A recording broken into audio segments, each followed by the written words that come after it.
So let's kind of shift gears here, because we were also talking about this earlier, and we were kind of talking about FDA, suppression of information, censorship, things like that.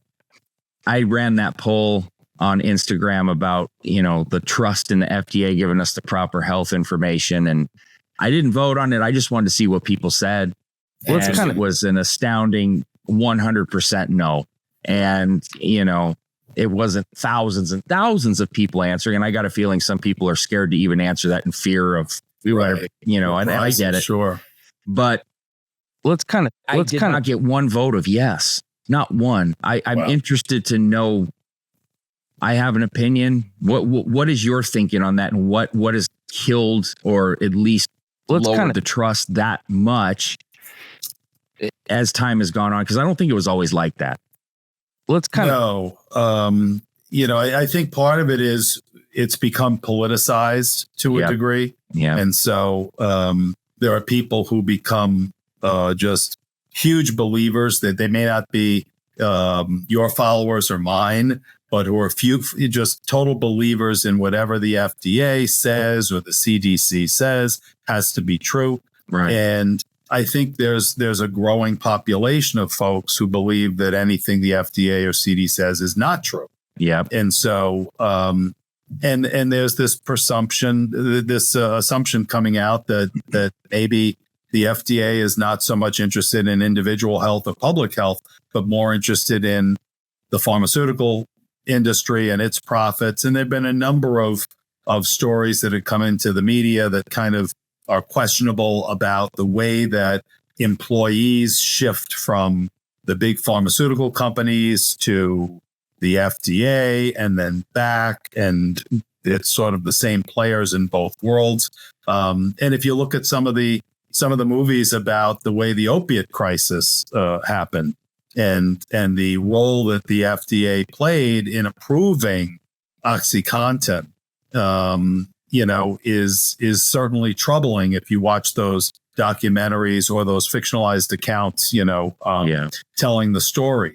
So I think that there's certainly a question of whether we're getting the right information. One of the things that you can find in my bio is a link to an article that I wrote. I actually just put it on LinkedIn. So it's on my LinkedIn, but you can link to it out of the bio on my Instagram page. And it's an article about the role of the government in the censorship of health information on social media platforms. And there was a case where the state of Missouri sued the administration and the agencies for pressuring social media companies to remove or shadow ban content that was not in line with what the government narratives were.